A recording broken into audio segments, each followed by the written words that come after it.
Bom dia, Day Trader. Eu sou Adriano Silva e esse é mais um Morning Call direto ao ponto, onde o objetivo aqui é trazer as principais notícias e informações que impactam o mercado financeiro para que você faça um Day Trade de qualidade e termine o dia com lucro no bolso. Hoje é dia 28 de setembro de 2023, uma quinta-feira, estamos próximo do fechamento do mês e lembrando, hoje tem agenda lotada, então vamos ter cuidado na operação de Day Trade, porque vai ter muita injeção de liquidez e muita volatilidade. Vamos para as notícias, vamos começar falando pelo PIB americano, que vai sair provavelmente agora às 9h30, daqui a pouco a gente vai visitar o horário certo que ele sai quando a gente falar do calendário econômico, mais movimentos dos mercados, todo mundo atento para saber como é que anda o PIB americano, para saber qual é o impacto na inflação, para saber se isso vai impactar aumento ou queda ou até deixar a taxa de juros no patamar que está. Todo mundo de olho na expectativa dessa informação. Também tem informação de queda do PIB alemão de 0,6%, com uma previsão de fechamento de 1,3%. Todo mundo preocupado porque a Alemanha é o motor da Europa e se a Alemanha apresenta um PIB muito pequeno, isso impacta toda a Europa, pode impactar a inflação europeia, pode impactar a taxa de juros europeia. Todo mundo atento a essa informação que logo mais vai sair. Também tem informação do discurso do Jerome Powell, presidente do Fed, do Banco Central americano, do Federal Reserve. Esse discurso dele muito provavelmente acontece hoje às 5h30. Vamos conferir também logo mais o calendário econômico, impacto dos mercados. E aqui no Brasil a gente tem também o discurso do nosso presidente do Banco Central brasileiro, o Campos Neto, que tem uma expectativa de um bom discurso com relação à informação à nossa taxa de juros. Vamos ver se essa expectativa vai se concretizar. Vamos dar uma olhada, pessoal, agora no calendário econômico para ver os horários impactantes. Logo mais vai sair o IGPM Brasil, que é o índice de preços aqui do Brasil. Também tem às 9 horas o IPC, que é o índice de preços alemão, que impacta também muito no movimento. Lembrando que a Alemanha é o motor da economia europeia. Também tem relatório trimestral de inflação aqui no Brasil. Às 9h30 tem o PIB americano, como eu disse para vocês recentemente. Também tem pedido de seguro-desemprego nos Estados Unidos. Às 11 horas tem venda pendente de moradias nos Estados Unidos e às 2 horas da tarde deu índice de evolução de emprego do CAGED aqui do Brasil. E por fim tem o discurso do Jerome Powell, que é às 5 horas da tarde, então tem muita informação rolando. Vamos tomar cuidado no dia de hoje, como eu já disse, porque vai ter muita injeção de liquidez, muito movimento do mercado, dado notícias que vão saindo no decorrer do dia que impacta o mercado. Vamos ter atenção e cuidado. E sempre nesses horários eu falo os horários impactantes da bolsa. Às 9h30 abre o mercado à vista aqui, o mercado futuro aqui no Brasil. Às 10 horas abre o mercado à vista e às 10h30 abre a análise. Lembrando que eu sempre gosto de operar depois das 10, porque já tem movimento no mercado, já teve todos os impactos de notícias que abrem logo no começo da manhã e de inversão de tendência, caso aconteça às 10 horas com injeção de liquidez da abertura do mercado à vista. Vamos dar uma olhada agora nos principais índices e indicadores mundo afora, começar falando pela Ásia, que fechou inteira em queda, tá? Então atenção à Ásia no que está acontecendo, muito provavelmente são os impactos de dobramentos com relação ao problema imobiliário na China. Isso impacta diretamente a Ásia, vamos ficar atentos ao desdobramento dessas informações nos próximos dias. A Europa está mista nesse momento, Estados Unidos praticamente todo em alta e as principais indicadores do mundo afora. Vamos começar falando pelo EWZ, nossa bolsa dolarizada, que teve uma queda de 1,22% ontem. Barril Brent de petróleo chegou a bater na noite nessa noite que a gente passou a $95, mas caiu e agora está numa queda de 0,56%, cotada a $93,59, que ainda assim é uma taxa alta. Lembrando que há semanas atrás a gente estava falando de valor do barril Brent de petróleo em torno de $81, está subindo bastante. O minério de ferro numa leve alta de 0,11% a 120,80. DXY, que é o índice do dólar, numa queda de 0,27 a 106,05. VIX, que é o índice da volatilidade de 2P500, índice do medo, numa queda de 0,16% a 18,18 pontos. E os bitcoins cotados a $26.467. E aí eu já vou adiantar aqui para você que está me vendo pelo Instagram. Vou ficando por aqui, vou desejar bom dia, cautela no mercado, muita liquidez, vamos ter atenção e cuidado para a gente não ser estopado no mercado de bobeira por conta de toda essa informação que está rolando hoje no calendário econômico. Mas se você quiser ver, se você está aí no Instagram, se você quiser ver as informações, as análises que eu faço no índice futuro e no dólar futuro para entender o que vai acontecer no mercado, para a gente conseguir operar e fazer um day trade de qualidade, corre no YouTube que as análises estão lá. Te desejo um bom dia, ficamos por aqui, espero vocês às 8h30 da noite, isso falando com o pessoal do Instagram, pessoal, você que é do YouTube continua aqui, te espero às 8 horas da noite no Arriscando a Própria Pele. Pessoal do YouTube, vamos lá. Vamos dar uma olhada agora no que está acontecendo, vamos ver a análise do índice do dólar futuro, lembrando que essa não é uma indicação de compra nem de venda, isso é uma análise de ativos, começando pelo índice futuro. E o índice futuro ontem foi praticamente uma mãe para quem operou vendido, já vou explicar para vocês. O mercado fez essa abertura apontando uma alta, veio buscar essa região de média móvel de 20 períodos aritmética e depois derrubou o mercado. Para quem viu ontem o vídeo que eu postei do Arriscando a Própria Pele, peguei a queda bem nessa ponta aqui. Por que eu fiz isso? Porque o mercado fez esse pullback, que era o que eu previa e o que eu analisei no dia anterior do Bom Dia Day Trader, tá?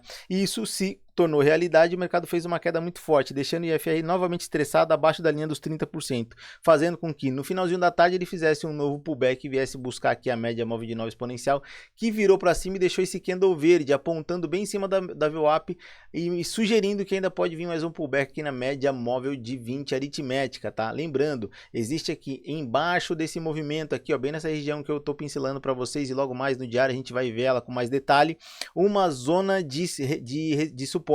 Então o mercado pode vir buscar essa zona de suporte e logo acima tem uma zona de resistência, ele está encaixotado nesse range. Vamos ver qual é o tamanho do range para a gente entender mais ou menos o movimento e o comportamento do preço, para a gente não pensar besteira aqui. A gente está no range ali de 2.900 pontos, dando um range com uma elasticidade bem grande para conseguir fazer um movimento interessante, a gente captar esse movimento no day trade, tá? Então vamos dar uma olhada aqui no diário só para entender como é que está o comportamento do preço no diário. Vamos afastar um pouco mais o gráfico para a gente entender como é que foi esse movimento, e o diário fez aquele movimento que a gente falou anteriormente. Lembra que ele estava encaixotado? Nessa região que eu vim apontando para vocês, batendo em topos e fundos, de repente ele veio com tudo e rasgou as duas regiões que nós tínhamos aqui, tínhamos pontuado de zona de suporte. Rasgou essas duas regiões e essa região passou a virar resistência, tá? Uma vez que ele rasga o movimento para baixo, uma zona de suporte, a zona de suporte vira resistência e a tendência é que ele venha buscar a zona anterior. Lembrando que existe aqui sim um alvo de Fibo de espelhamento, a gente traçou ontem, vamos refazer o desenho desse alvo de Fibo aqui, e o alvo de Fibo de espelhamento é justamente bem em cima dessa região que eu tracei aqui para vocês, por mais absurdo que pareça, mas normalmente encaixa em cima dessa região que é uma zona de suporte nesse momento, tá? Então o preço fez esse movimento, esse doji gigante aqui, que me sugere sim uma possibilidade de pullback, mas olha só como o IFR está um pouco próximo do estresse a 31%. Então uma pequena queda já deixa ele estressado, pode ser que ele fique um pouquinho mais lateral e uma possível queda no dia de hoje. Vamos acompanhar para ver o que vai acontecer. Já temos traçado um fio de espelhamento para um movimento mais curto e agora vamos dar uma olhada no dólar para ver qual o comportamento dele frente a todo esse movimento. E o dólar ontem fez um movimento inverso ao índice, como nós dissemos, entregando a correlação negativa que nós esperamos e facilitando a nossa operação no day trade. E lembrando, tá? A gente está próximo da troca do contrato do dólar, está próximo de ativar um novo contrato, então tomem cuidado para não operar o contrato errado. Não é hoje, é amanhã, então fiquem tranquilos com relação ao contrato que vocês estão operando hoje, tá? O mercado fez esse forte movimento de alta aqui, rompendo a zona de resistência, que agora virou zona de suporte e sugeriu um pullback. Lembrando que o IFR trabalhou boa parte do dia estressado, acima da linha do estresse ali, acima dos 70% dos comprados, podendo entrar força vendedora, e no final do dia entrou uma leve força de queda que já foi o suficiente para derrubar e deixar o IFR bem acima da região de 50, abaixo da região de 70, e aqui, nesse momento se desenha e se configura um pullback para que ele faça uma nova impulsão a depender do comportamento do preço. Vamos dar uma olhada no diário para ver se o diário está dizendo alguma coisa um pouquinho mais clara para a gente com relação a esse movimento. E aí o diário diz que a gente rompeu aquele caixote que eu desenhei para vocês, igualmente o que aconteceu no índice. Olha só que coisa mais interessante.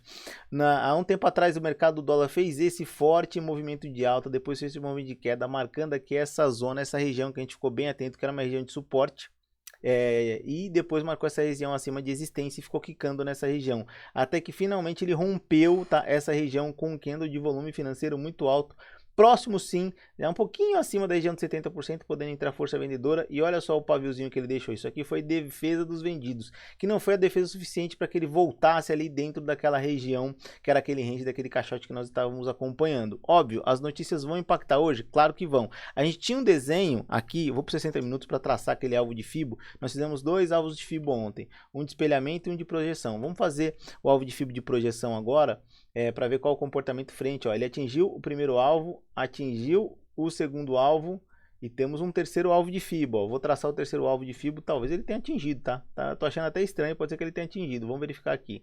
O terceiro alvo de Fibo desse movimento mais curto aqui, ó. Ele chegou bem perto, tá? A pensar do comportamento do movimento para o terceiro alvo de Fibo, faltou quantos pontos aí para fechar o terceiro alvo? 15 pontos, que não é muita coisa. Ele chegou bem perto de fechar o terceiro alvo. Nesse momento, vamos ver do fechamento de ontem, o fechamento do dia, tá? Até o terceiro alvo, nós temos 53 pontos, ou seja, ele tem uma pontuação suficiente para trabalhar dentro da média móvel do dólar, da média de volatilidade do dólar, para chegar nesse alvo. Então, existe a possibilidade sim dele bater esse alvo. Vamos voltar pro diário, uma vez que a gente vem aqui só ver esses alvos, afastar um pouco mais e verificar o alvo de espelhamento. De repente a gente tem um alvo de espelhamento e lembrando, ó, atenção, no diário tem uma média móvel de 200 períodos, deixa eu só evidenciar ela aqui, ó, nesse ponto. E o preço tem uma distância do fechamento, não do pavio, tá? Do fechamento até essa média móvel de 200 períodos de 108 pontos. Para chegar num dia só, acho um pouco difícil. Se movimentar 108 pontos seria um movimento muito direcional e muito forte do dólar. O que seria bom para operar, porque nos daria a possibilidade de entrada, mas que é um movimento difícil de acontecer. A gente tem um alvo do dólar, tá? Bem próximo daquele primeiro alvo, da último alvo do FIBO do... Isso aqui é um alvo de espelhamento de todo esse caixote, tá?